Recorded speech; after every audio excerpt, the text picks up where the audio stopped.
पड़ोसी का हक ये है, जब तुम अच्छा खाना बनाओ तो थोड़ा सा पानी अपनी हांडी में बढ़ा लो ताकि वो खाना तुम अपने पड़ोसी को भेज सको।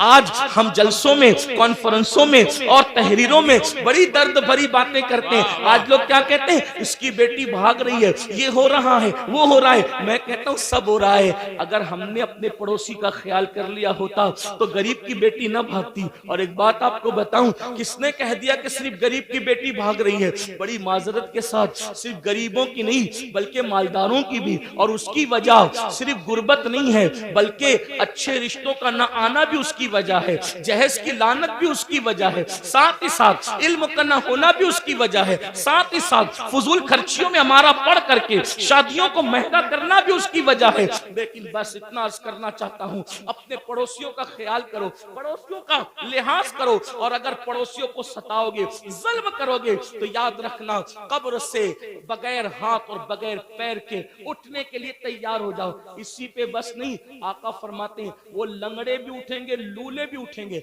और उनको मुंह के बल घसीटते हुए जहन्नम में ले जाया जाएगा कि तुमने पड़ोसियों पे जुल्म किया था।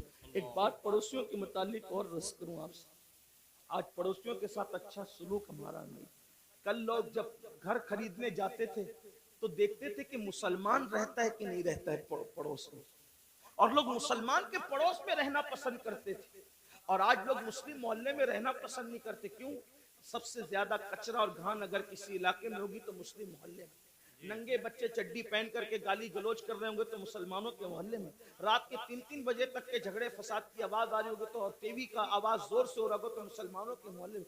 हद है, जिस मजहब ने डिसिप्लिन सिखाया आज उस मजहब के मानने वाले डिसिप्लिन से दूर है और दूसरों ने हमसे सीख लिया और हम कोरे हो गए। ये रोना है, कोई डिसिप्लिन हमारी जिंदगी में नहीं। मुसलमानों सोचो तो सही, हम कहाँ हैं? हमें इससे निकलना है। हमें, अगर हम दीन सीखने आए हैं जलसों में तो मुबारकबाद के मुस्तहिक हैं, और अगर हम सिर्फ भीड़ करने आए तो जलसों के अंदर सियासी जलसों में सर देखे जाते हैं, मजहबी जलसों में सर नहीं देखे जाते। यहाँ तो बदलने वालों की तादाद देखी जाती है। अगर जलसे इनकलाब नहीं पैदा करने, सिर्फ रसूमात पर हैं, तो ये क़यामत की निशानियों में से एक निशानी है। अल्लाह के रसूल अलैहिस्सलाम ने फरमाया क़यामत की निशानियों में से एक निशानी ये है कि लोग दीन सुनने जमा होंगे, दीन पर अमल करने जमा नहीं होंगे। अल्लाह अकबर। जलसे वाले भी खुश, खतीब साहब भी खुश कि क्या हजारों की भीड़ थी, लेकिन कहता हूँ ये क़यामत की निशानी है। दिन उस वक्त तक ठंडा नहीं होगा हमारा जब तक के जैसे जलसे में रात के 3 बजे तक टिक कर बैठते हो, उसी तादाद में जब तक नमाज फजर में ना आओ हमारे कलेजे ठंडे नहीं हो सकते। इसलिए कि सरों को गिनकर सियासी लीडर तो खुश हो सकते हैं, मजहबी लोग इससे खुश नहीं। हाँ, शुक्र जरूर है कि आप आ गए, अल्लाह का शुक्र है, शुक्र करते हैं। लेकिन कितने लोग अमल करते, कितने लोग तब्दील होते हैं? तब्दील होने के लिए सुनो और आज के बाद अहद करो, पड़ोसियों के साथ बदसलूकी नहीं हो।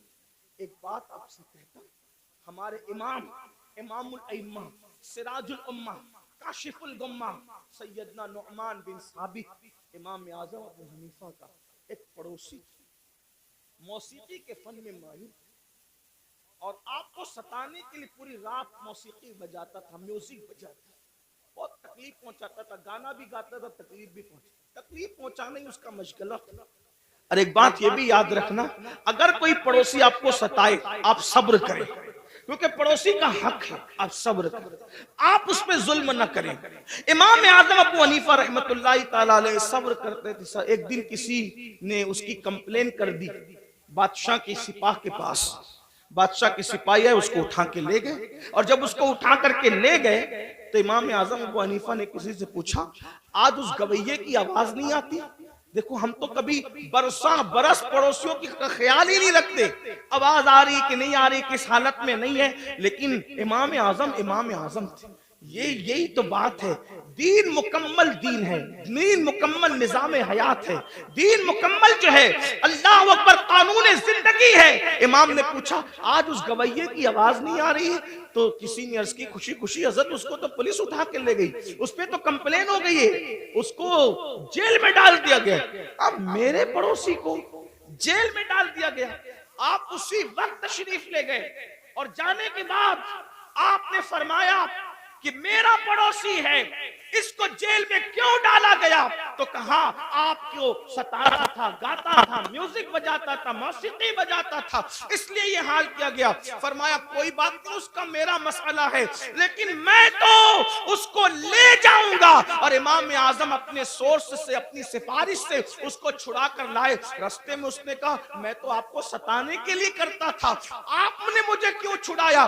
फरमाया जो तू करता था वो तेरा अपना अमल है, मुझे पड़ोसी के साथ हुस्न सुलूक का हुक्म दिया गया है, मैंने उस पर अमल किया। कदम पकड़ कर कहता है वल्लाह अगर किसी को इमाम आजम कहलाने का हक है तो वो साबित का बेटा नोमान आप ही हैं।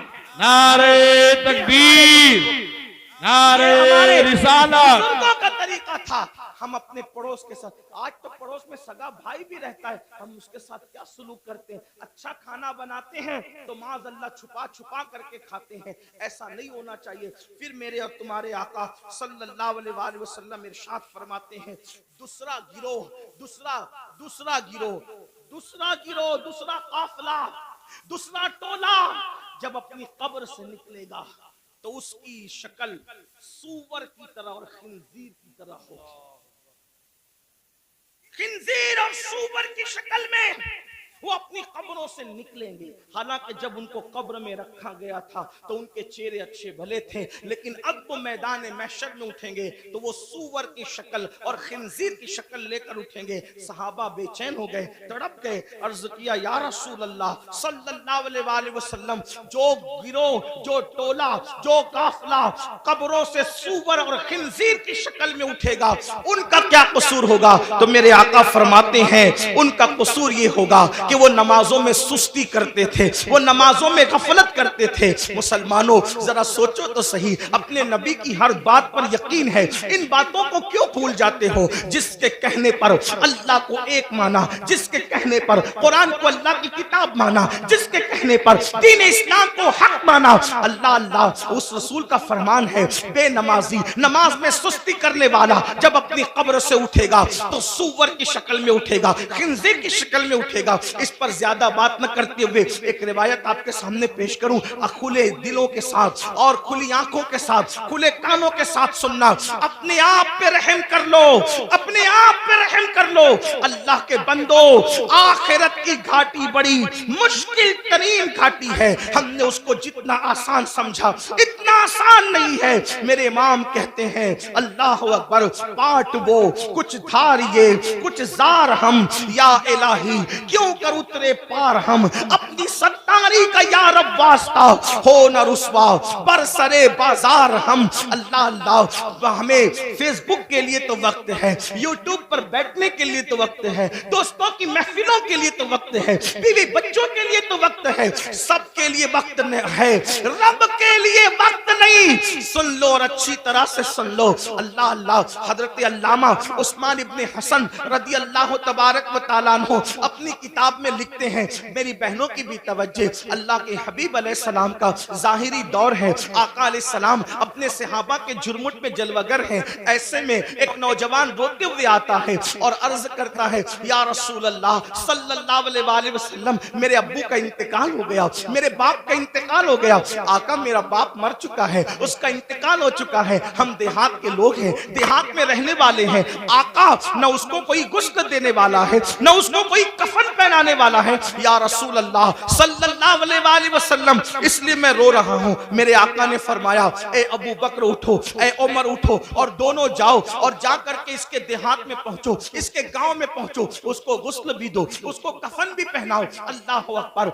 जब सिद्दीक अकबर, फारूक आजम, मेरे आका के दोनों यार शेखैन करीमैन उठे और देहात में पहुंचे तो जैसे मैयत के करीब गए गुस्ल देने के लिए चेहरे से चादर हटाई, चेहरे से चादर हटाई तो क्या देखा कि उसका मुंह, मैयत का मुंह काले सूअर की तरह हो गया, काले खिंजीर की तरह हो गया। अल्लाह अकबर। सिद्दीक और फारूक ने जब ये मंजर देखा जार जार कतार रोने लगे, सारों कतार रोने लगे। एक कासिद को अल्लाह के रसूल सल्लल्लाहु अलैहि वसल्लम की बारगाह में पेश किया गया। या रसूल अल्लाह, इसका चेहरा तो काले सूअर की तरह, काले खिंजीर की तरह हो गया, इसको कैसे गुस्ल दें, इसको कैसे कफन पहनाए? अल्लाह अकबर, मेरे और तुम्हारे आका सल्लल्लाहु अलैहि वसल्लम खुद तशरीफ लाए चल करके, और जब उसका मुंह काले खिंजीर की तरह देखा, हुजूर अलैहि सलाम भी रो पड़े। फिर मेरे आका ने दुआ की, और दुआ करने के बाद उसका चेहरा ठीक हो गया। जब चेहरा ठीक हो गया तो फिर गुस्ल दिया गया, कफन पहनाया गया, नमाज़े जनाजा पढ़ी गई। और जब जनाजा मुकम्मल हो गया तो किसी ने धीरे से कहा,